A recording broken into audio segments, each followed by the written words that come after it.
welcome to this week's hashtag Toe-to-Toe. I'm delighted to say this week I'm joined by Andy Clarke, and a man that needs no introduction is, of course, David Haye. Really good to see you both. Let's get straight into this then. It's only one place to start, isn't there? Early this morning, the news that broke that Anthony Joshua's next challenger, Jarrell Miller, was found to have adverse results from a VADA drug test last month. AJ's opponent on the 1st of June is now in question. Promoter Eddie Hearn has said that he's speaking to all the relevant parties and will provide further updates soon. We do have to say Miller will be allowed a second sample, but nonetheless, this is a big blow, Andy. It is, but there's two ways of looking at this. He's got his B sample to come back, but I can't think of a single instance where somebody's B sample has come back different to their A sample. And there's always a sharp intake of breath when something like this happens around a really big fight. But there are two ways of looking at it. And the way I look at it is that if somebody's cheating and they get caught, that's a good thing. We should be celebrating this because we know that sport isn't clean. There's no point pretending it is. And if nobody ever got caught, that would just mean that the testing's ineffective or the system's corrupt.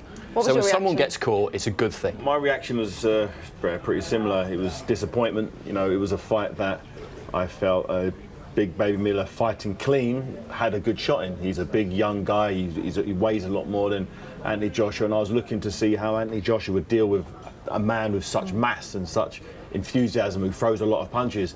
So you know, Miller sort of got an unprecedented purse for this fight. You know, career highest purse by times 100, and he then blows it by trying to cheat. It's sad, but you know, as I said, it happens in sport. It's one of those things.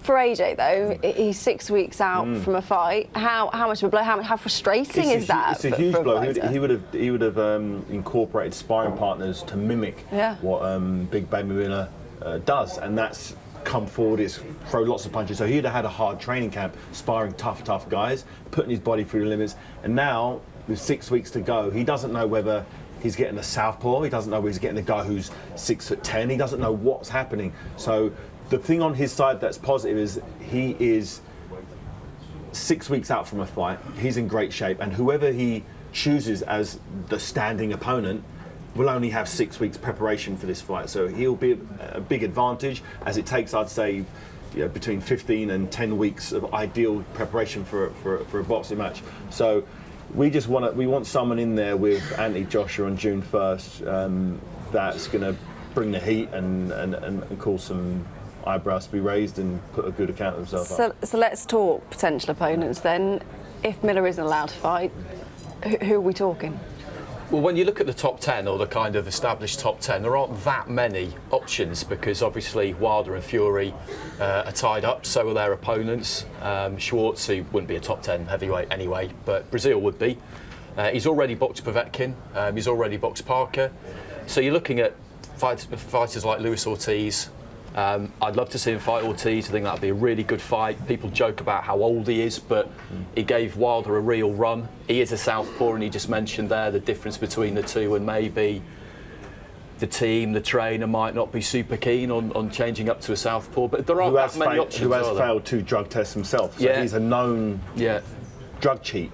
So how do we know that Luis Ortiz is the same thing is going to happen to him as well? Then we're left with a that's a good point. We need someone who's clean. We need someone who isn't going to pop a test 3 weeks out from the fight. So who do you want? I think I know who you're going to say. I know who I want. When I heard the news, I thought to myself, okay, Derek Chisora's fighting on Saturday. He's teamed up with Dave Caldwell up in Sheffield, and he feels fantastic. He's looking great in sparring. He's doing everything that needs to be done. And I thought you phoned me this morning and was like, you know, if they need an opponent, I'm fit. I could fight him today. I was like, okay, wait. Let's focus on Saturday. You got Senna Gashi. You got a fight who's knocked out all 17 of his victories. I said, let's get past him, then we can look at the world scene. But for me, if Derek wins this fight and wins it in good style on Saturday night, he's fit. Give it 6 weeks, have a couple of days off and go straight back into sparring, and he'll be ready for June 1st. Right, let's get stuck into these questions. First of all, John wants to know, talking of the fight on Saturday, what difference has Dave Caldwell made to Derek? I think he's sort of refreshed his outlook on learning the boxing fundamentals. He's sort of gone back to basics. I think Derek said it. It's just literally going back to the jab, head movement, rolling, all of the things that he's done in the past, but he might have forgotten them. He's just sort of reignited his desire to go to the gym and learn new things and just rehearse and apply that into sparring as well. You know, in the past, when I've watched his sparring in the past, he's kind of gone backwards a lot of that. This time he's moving forward. Dave Caldwell wants him to spar as he's going to fight. That was one of the biggest things that he wants. You know, he doesn't want him to spar a certain way and hope on fight night he does something polar opposite. You know, so, and he's doing that. You know, he's practicing stuff on the bags, on the pads, and implement it in sparring. And now can implement it in the fight. We find out Saturday night. So I think he's you know. After I looked after him in terms of the physical side of things prior to the Dillian Whyte fight, we saw a big improvement physically. That's what I was saying. We spoke, didn't we, about back then about one of the issues for Derek has always been discipline. Yeah, and he's got that. Yeah, and someone like Dave Caldwell would be good for someone like Derek in that department. Yeah, he is. And you took a new trainer, a different trainer late in your career. Obviously, long spell with Adam Booth, then came back with a new trainer in Ismail Salas.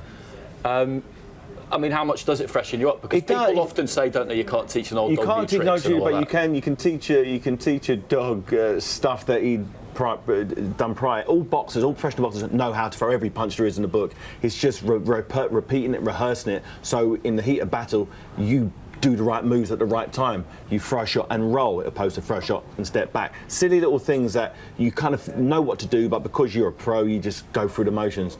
And I definitely feel that Derek Chisora now, with a new mindset, a new discipline, he's watching what he's eating, he's going to bed at the right times, he's not socialising when he shouldn't be socialising. He's doing all the things that a professional boxer should do that he's kind of not really done. You packed him off up north. Yeah, he's got nothing else to do. He's got a coach who's a no-nonsense coach. Dave Caldwell doesn't stand for any of it, and he's told me and told Derek that from the start. He said, listen, it's either my way or find another coach. Derek said, okay, I'm going to give you everything, and he has done. So if there's ever a time for him to get that next step up. He showed in his last fight against Dillian Whyte that he's world class. You know, he was winning that fight against Dillian Whyte up until he got stopped in the 11th round. But they just showed that he's in amongst the best in the division. Now he feels this much better. The new coach, he physically showed what he could do, but technically we're going to see something new from him on Saturday. You just mentioned about Chisora saying he'll fight anyone. He said that on social media. How realistic is the Chisora Parker fight? That's what Ryan wants to know. I don't know. Hopefully, very, very realistic. You know, Parker's a good fighter. He's shown that former world champion. He went the distance with AJ. Didn't disgrace himself in that fight. You know, had a great fight with Dillian Whyte. Decked him late in the fight. You know, lost that one on points. But you know, he needs to get back into it. He needs to start building the hype and start, you know, he's a big name, but you know, the name's sort of quieting. We're not hearing from him. You know, all these other fighters are out there. Their name's going up, and his name's sort of quietening down a bit. He needs to start drumming up a bit of hype and get to put his name back out there. But you know, I think it'd have been great for him to come over on Saturday to be ringside for the fight, but that's unfortunately not happening. But he needs, for me, you know, a heavyweight who wants the big fights needs to make some noise. You know, I know firsthand, you know, if you scream and shout and make a noise and make yourself relevant, the fights seem to materialise. He has been saying he will fight anyone. There's been talk of Parker, talk of the winner of Alan Brown, but he has to focus for Saturday first against Gashi. Yeah, he does. We saw Senad Gashi back in Christmas, just before Christmas at the O2, when he boxed Carlos Takam, and the first interaction I had with him, because he took the fight at 3 days' notice, so I went over to have a quick chat just to get a few details, and I overheard him asking Matchroom, do I still get paid if I get disqualified? So I thought, wow, that's interesting, because he'd been disqualified in his previous fight, and they said, no, you don't, no. And then in the fight, he did exactly what I thought he wouldn't do, and he was smart in that fight because it was a massive step up, really short notice, and he hung in there basically.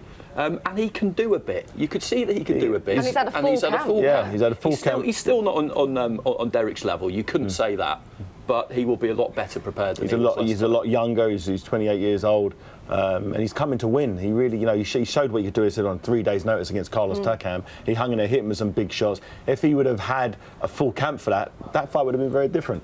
You know, so Derek knows that, and that's why Derek and Caldwell agreed that this type of opponent will bring the best out in Derek, because Derek knows this isn't a knockover job. It's not a guy who goes over the hits a one shot and the guy falls over.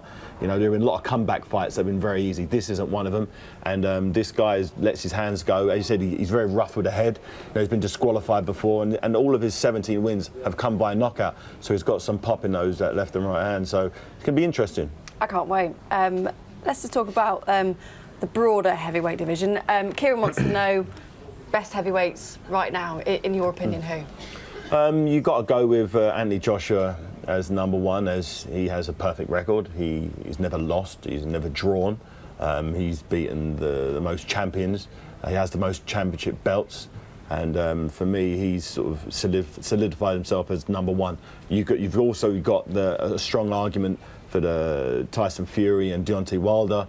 Those two have unfinished business. They had a fight prior and they got a draw. So nobody knows who's the better of the two. I'd like to see those two fight again and get a clear victor, and then the clear victor from that fights AJ for the undisputed. Wouldn't that be the dream? That's the dream fight. So I'd say those three are the three guys that you can put an argument for them being the best. I personally think AJ, but you know, if AJ fought Wilder 10 times, how many times would AJ win? How many times would Wilder win? I don't know. That's the good thing about the heavyweight division at the moment. You have great champions, great people at the top, and you don't know how each fight will play out. All right, well, Norman wants to know, as a cruiserweight who stepped up to heavyweight and won a world title, can you see Alexander Usyk doing the same thing?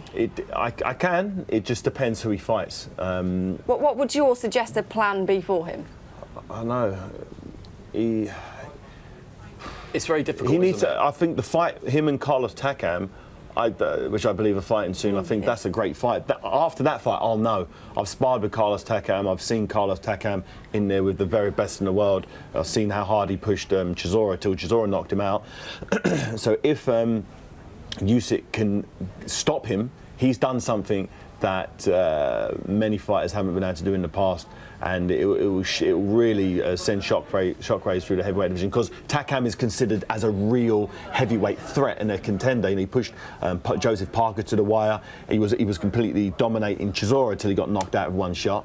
So he's the real deal. We know he's extremely skilled, Usyk, but could his size be an issue, do you think? Yeah, I think inevitably at some point it will be.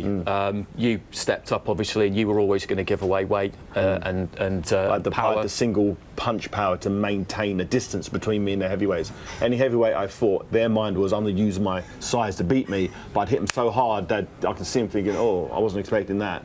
And then they stepped back, and it gave me the room to then win the rounds. Whereas Usyk, I'm not sure he has that one punch power to get the respect of a big guy. He may do, but I haven't seen it yet. Well, Derek said he's going to go and watch that fight. Yeah, it's going to be a good one. And even Derek said, you know, that he thinks that would be a great fight for him, Usyk. So there are some great heavyweights out there at the moment who are really making the division exciting. Do you miss it? Miss what, the competing side of it? No, not yet. No, it's I feel I've had my lot. I definitely feel I've had my lot. I only asked that because Charlie wants to know, would you come back to fight Shannon Briggs? And apparently a lot of people have asked this as well. I wouldn't come back to fight anybody, to be honest, no matter who it is. At the moment, I'm happy in the phase of my life that I'm in. And it's nice watching boxing from the outside and knowing that I don't have to get back in there and do it again. My body, I think, has told me through many operations that it's time to call it a day, so I'm happy. Looking back though, Lindsay wants to know, is there anyone you would have liked to have fight who you never did? Yeah, I would love to have fought Vitaly Klitschko. He's going to go down as an all-time great. There was a time where we could have fought and it didn't end up happening. So I'd say if there was anyone of my era, I'd have loved to have got that fight. You know, I love his style. I love how aggressive he was for a big guy, and I thought that would gel with my style. Vladimir was very defensive and sort of moved away and had a jab, whereas Vitaly was a little bit more, let's stand and have a fight. He showed it against Lennox Lewis that he came forward and really wanted it, and I think his style and my style would have made it an absolutely cracking fight. We're seeing a very relaxed and content David Haye at the moment, aren't we? Yeah, we are. And flipping tables. It's interesting to hear you say that you know, you don't really miss it, and I think it.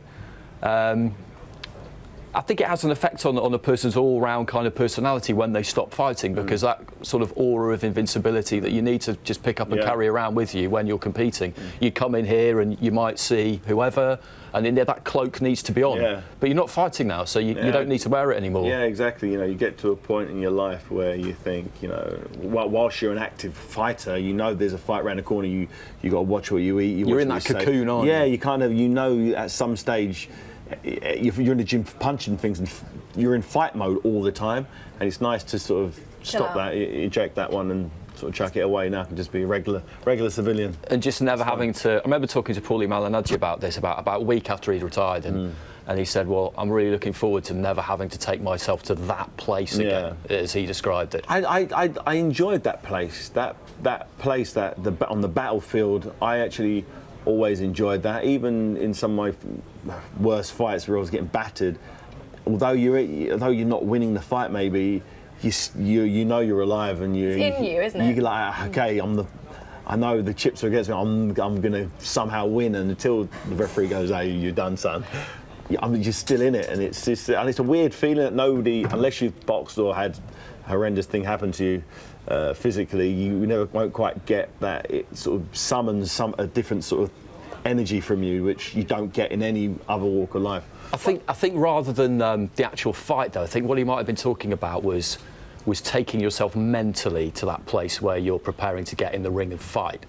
That kind of retreat. I didn't have to take myself. It was quite natural. Naturally, like, I didn't feel I needed to get myself up for a fight. I'd walk to the change room. I'd start warming up.